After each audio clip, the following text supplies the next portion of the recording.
Good morning, students.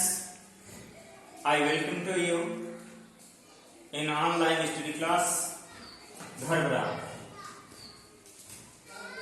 आज हम लोग हिंदी नामों को अंग्रेजी में बनाना सीखेंगे कि किस तरह से हिंदी नामों को अंग्रेजी में बनाना सीखते हैं।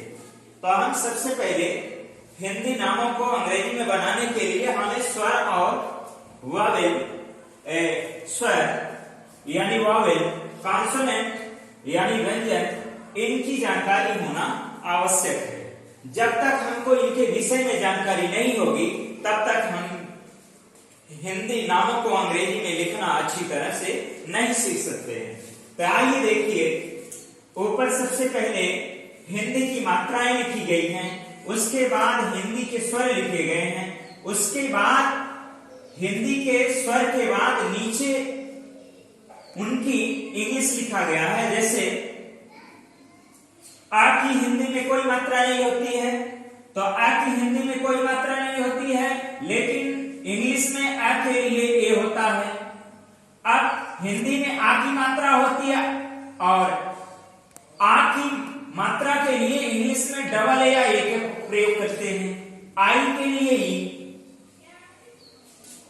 बड़ी के लिए डबल ई आई, ऊ के लिए यू, बड़ा ऊ के लिए डबल ओ या यू, री के लिए आर आई का प्रयोग करते हैं, ए के लिए ई का प्रयोग करते हैं, आई के लिए ए आई का प्रयोग करते हैं और ओ के लिए ओ का, आओ के लिए ए यू या ओ यू, दोनों में से किसी का भी प्रयोग करते हैं।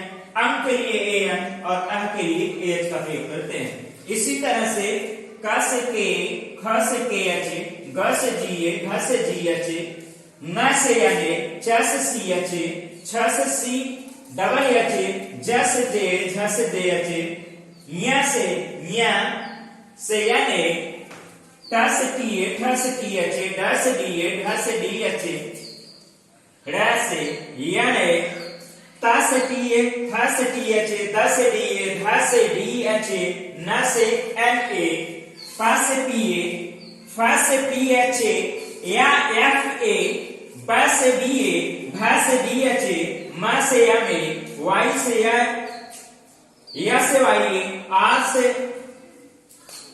से र, या र से आर ए, ल से यल ए, या यल ए से ल, व से बी ए, या बी ए से व, श से यस एच ए, मूर्धन्य स है, यस एच ए दंती स है, यस ए, और इसको कहते हैं तालव्य स। ह से एच, स से स, के एस एच, त्र टी आर ए, ज्ञ से जी वाई ए, जबकि होता है इसका जे एन ए, ज्ञ से होता है जे एन ए, लेकिन व्यवहार में लिखने के लिए जे एन ए का प्रयोग कम होता है, बहुत कम होता है, नगण्य होता है, जी वाई ए का प्रयोग अधिक होता है।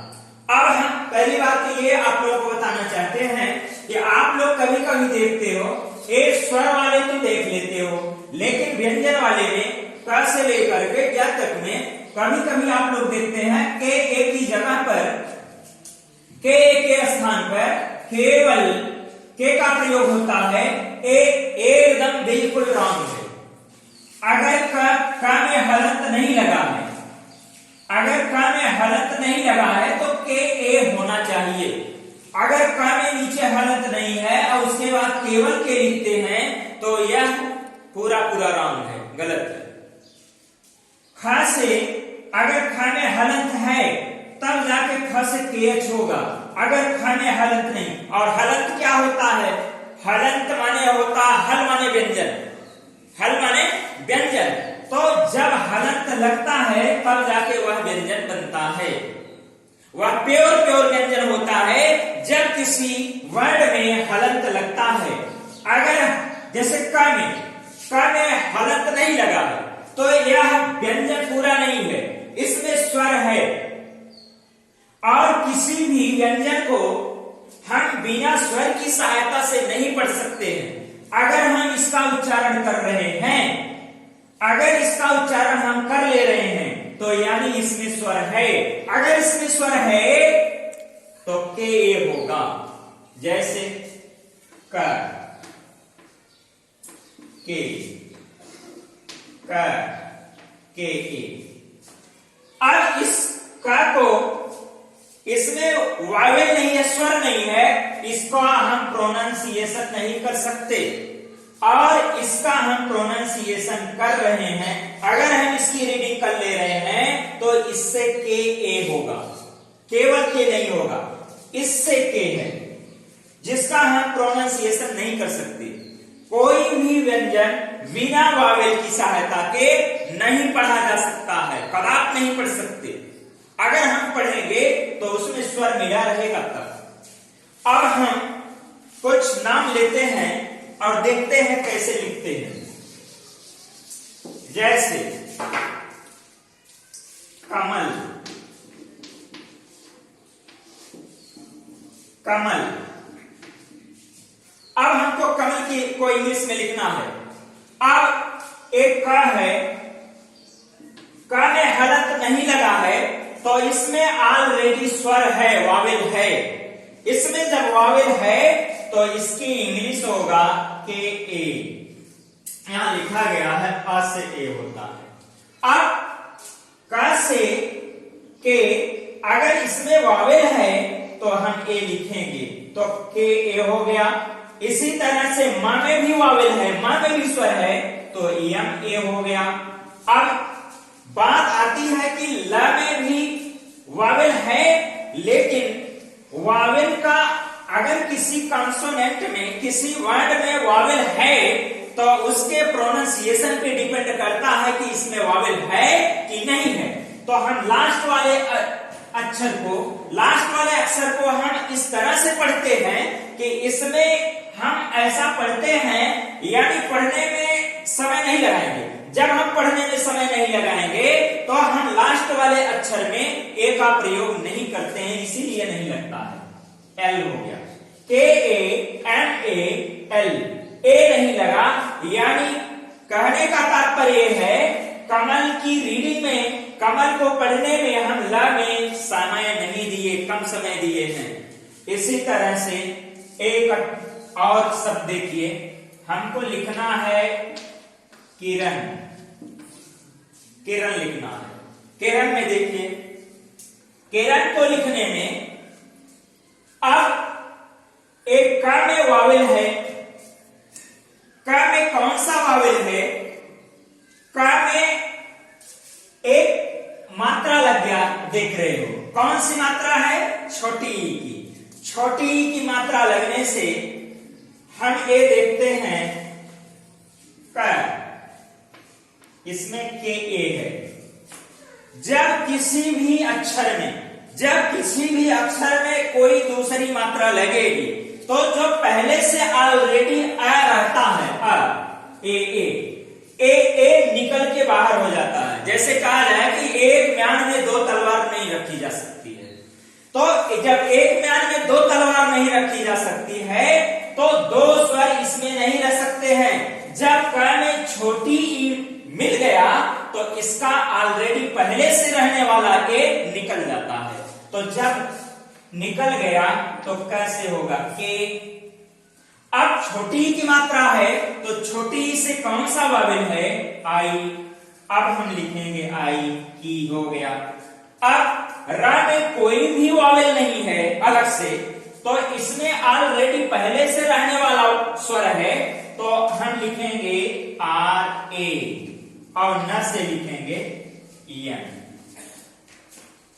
अब न के बाद हम ए क्यों नहीं लिखे? किरण को पढ़ने में न में हमने समय नहीं दिया ज्यादा, जितना हमने र में दिया न में उतना नहीं दिया, इसलिए लास्ट वाले अक्षर में लास्ट का जो वर्ड होगा उसमें हम ए नहीं लिखेंगे। दूसरा देखते हैं, जैसे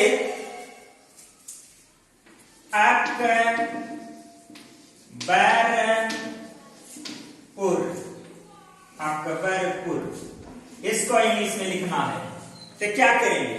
इंग्लिश में होता है सिलेबल, सिलेबल होता है। इसमें क्या होता है कि जो वर्ड होता है, जो शब्द होता है, उसके तोड़ करके पार्ट कर लिए जाते हैं। अब इसमें हम देखते हैं अकबरपुर। अकबरपुर, इसमें 3 सिलेबल हैं। एक तो हो गया अक, एक हो गया बर, एक हो गया पुर, 3 हो गए। तो हम आ से ए वॉवेल है ही, आ से ए, का से क्या लिखेंगे के। अब देखिए, एक पहला सिलेबल है, फर्स्ट सिलेबल का लास्ट लेटर है, तो इसका प्रोनाउंसिएशन हमें ज्यादा देर तक नहीं करना है। इसको हम ए नहीं लिखेंगे। अगर ए लिखते हैं तो ए रॉन्ग है, ए रॉन्ग है, ऐसे नहीं लिखेंगे हम, ए नहीं लिखेंगे। अब क्या लिखेंगे, ब से बी ए, ब में कोई वावल नहीं है, कोई दूसरा नहीं है, ऑलरेडी जो है वही है, तो बी ए हो गया। अब सेकंड सिलेबल का लास्ट लेटर आर है, तो आर के बाद भी हम ए नहीं लिखेंगे, केवल आर रहेगा। फिर पी, प से पी, प से पी ए नहीं लिखेंगे, क्यों कि इसमें कोई दूसरा वावल लग गया है, ऊ आ गया है, ऊ की वजह से अब हम ए नहीं लिखेंगे। तो जो ऊ से बनेगा उसको लिखेंगे। आप ऊ से देख रहे हो कि यू होता है, तो यहां पे यू लिखेंगे, उसके बाद आर लिखेंगे। ए हो गया अकबरपुर। इसी तरह से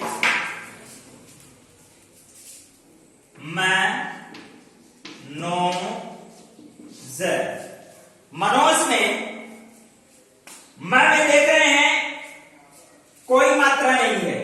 अगर इसमें कोई मात्रा नहीं दिखाई दे रही है तो एक वावेल इसमें है, वो वावेल है अ, यानी अ से ए, तो इसलिए एम ए होगा। अब न में ओ की मात्रा है तो न से यानी नहीं लिखेंगे, केवल यानी लिखेंगे। न में ओ की मात्रा है तो न से हम सिर्फ लिखेंगे यन। अब ओ की मात्रा से क्या होता है, ओ से देख लो कि ओ से ओ है, तो इसलिए हम लिखेंगे ओ। और अब ज लास्ट में है तो हम लिखेंगे जे, मनोज। क्या लिखेंगे, मनोज। अब इसका प्रोनाउंसिएशन हम देर तक नहीं कर रहे हैं, इसलिए लास्ट में एक नहीं लिखेंगे।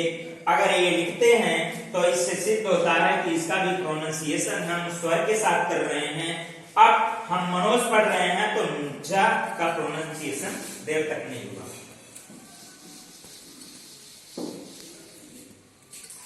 एक संख्याक्षर देखते हैं, जैसे ज्योति, ज्योति। आधा ज है, आधा ज है। अगर आधा ज है तो इसमें ए नहीं रहेगा, ए जे हो गया। और या से वाई हो गया। अब ए नहीं लिखेंगे क्योंकि इसमें मात्रा है, या में मात्रा है। या में कौन सी मात्रा, ओ की, ओ की मात्रा है तो ये नहीं लिखेंगे, ओ आ जाएगा। अब त में त से टी, और त में छोटी की मात्रा है आई, ज्योति। गीता, गीता। अब देखते हैं G I T A, G double E T A. हम दोनों देखते हैं, दोनों तरह से लिखा गया होता है, G I T A, G double E T A. अब देखना यह है, अगर गीता में इसको खींच करके पढ़ते हैं, अगर इसको पढ़ने में बहुत ज्यादा समय लग रहा है, तब तो हमारा डबल ई होना चाहिए।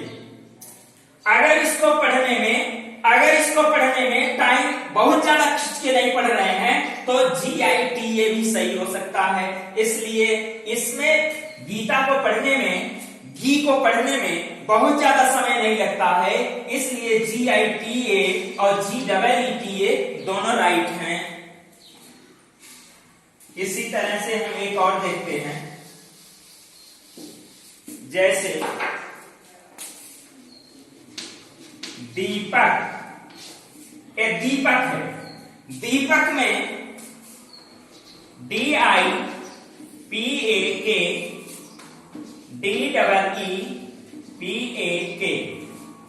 दीपक।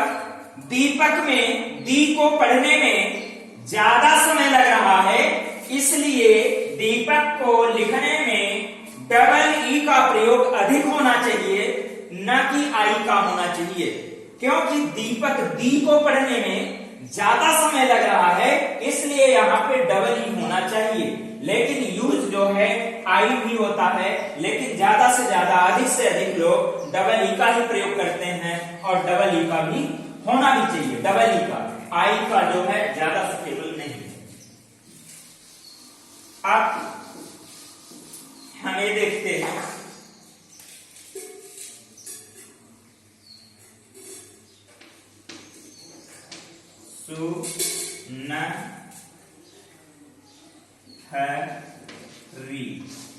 सुनहरी।